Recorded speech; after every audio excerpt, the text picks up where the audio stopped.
Ce matin, à l'école de la magistrature de Libreville, le ministre garde des Sceaux a présidé le séminaire de formation pour les magistrats sur le droit de l'environnement. Marie-Jo Moussavou Mouzegou, Victor Moudunga.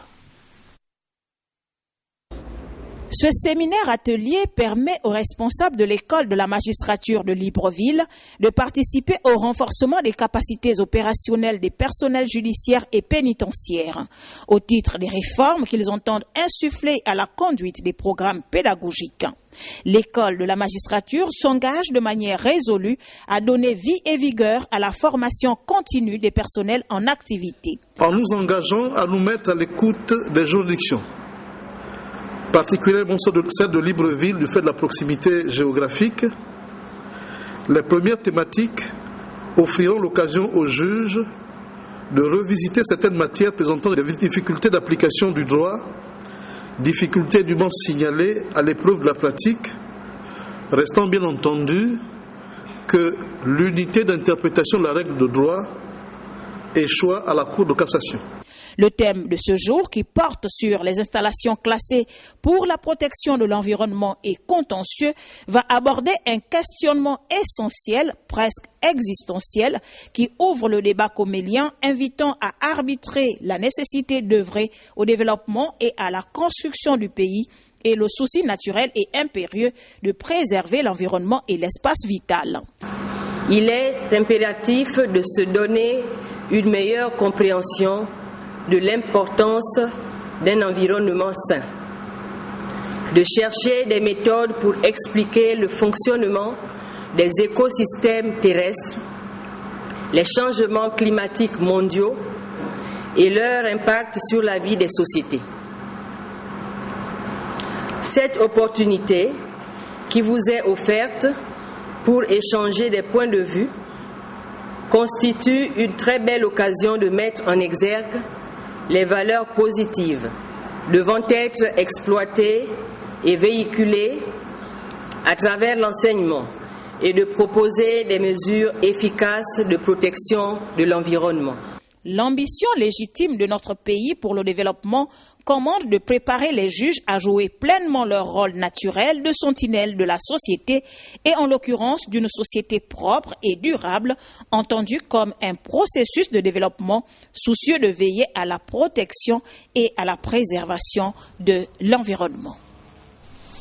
Le sport, pour boucler cette session d'information, il est porté à l'ensemble des joueurs, anciens et nouveaux, du tout-puissant Obaka, qu'une réunion se tiendra demain mercredi 14 novembre à 12h30 dans la salle des services des sports. L'ordre du jour portera sur la structuration de l'équipe tout-puissant Obaka et le maintien ou pas de l'actuel coach de l'équipe de Gabon Télévision. Initialement prévu au stade Monidan de Sibank, c'est finalement au stade d'Angonje qu'ont eu lieu les premiers entraînements de l'équipe nationale du Portugal qui affronte demain un match amical de prestige la sélection nationale, les Panthères du Gabon, un match très attendu par les fans des deux formations. Voici en avant-première ce que nous rapporte Francis Funda Samabi Moudibo, Vincent Ngabina, Nikez Mingue Raïsalor, mes amendons. La sélection d'Akishnash du Portugal a foulé le sol gabonais lundi en fin de soirée, salué par quelques rares supporters qui ont pu résister malgré l'heure tardive. Seul bémol, l'absence du sociétaire du Real Madrid, Cristiano Ronaldo. Une absence vite constatée par les supporters ayant fait le déplacement du stade d'amitié sino-gabonais d'Angonje pour voir s'entraîner le 4e au classement FIFA de novembre 2012. Je suis d'abord très heureux de voir la sélection portugaise s'entraîner, mais malheureusement celui que j'attendais n'est pas là. Il se nomme Cristiano Ronaldo. Ça fait du plaisir aux Gabonais de voir les Portugais s'entraîner dans le stade d'amitié. Nous les élèves, nous sommes heureux. J'ai eu l'occasion de voir les joueurs d'en face s'entraîner ici même au Gabon. Cristiano n'est pas là. Dans toutes les affiches, dans Libreville, on montre Cristiano Nani. Mais le dommage, c'est qu'ils ne sont pas là. Voici pourquoi je ne suis pas trop content comme les autres. Peut-être qu'il y aura un autre jour qui va encore venir, ils vont les voir. Malgré donc l'absence de quelques cadres, Pépé, Alves et les autres présents au Gabon ont à cœur de faire monter l'adrénaline du 12e homme lors de la prestigieuse rencontre Gabon-Portugal prévue pour ce mercredi 14 novembre. Enfin, sachez qu'il y a quelques semaines, le Gabon prenait part au 11e championnat d'Afrique de taekwondo à Madagascar. Durant la phase des demi-finales, les Gabonais se désistent, créant ainsi un malaise général. Ce mouvement d'humeur a été décrié par la tutelle. La réaction du ministre ne s'est pas fait attendre. Raïssa Lormezameno.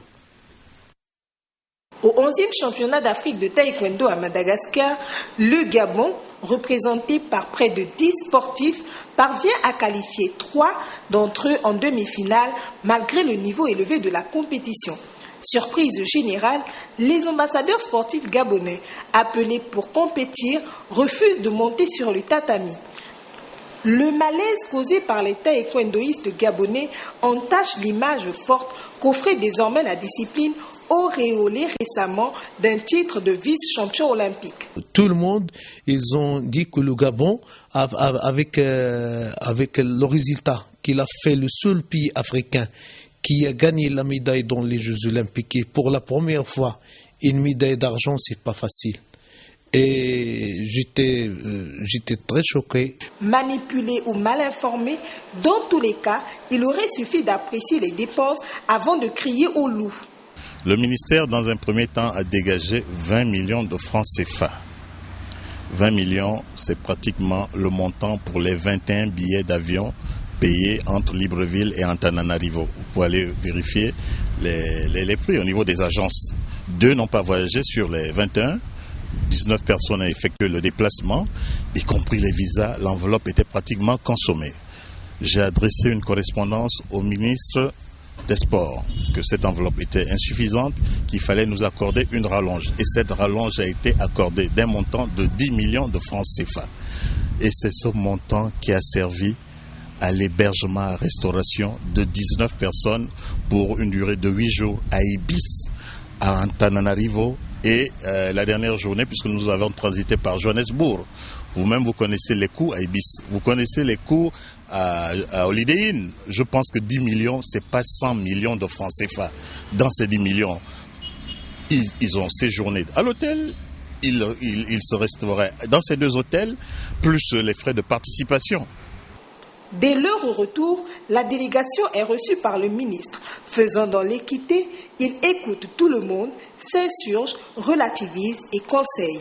Vous avez laissé à Madagascar, au milieu de tous les Africains, le drapeau gabonais au milieu du mât. Ça signifie que le drapeau gabonais est sans mer.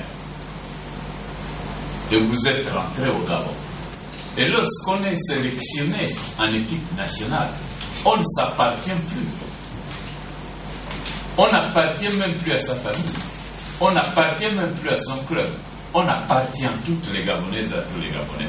Et on a l'honneur du pays que l'on. Le bureau de la Fédération de taekwondo n'est pas exempt de tout reproche. Comme toute structure humaine n'est jamais exempte de tout reproche. Et puis, quel que soit le problème qui peut se poser, on doit venir regarder. La seule chose qu'il y a, c'est qu'il n'y a pas une relation de complicité entre l'équipe dirigeante et les athlètes. Et dans ces conditions, je suis étonné que vous ayez des médailles. Ce méfait de Madagascar, qui nous fait passer à côté de quelques médailles continentales, fera école. Les malentendus dissipés, gageons que la famille du taekwondo regarde à nouveau dans la même direction.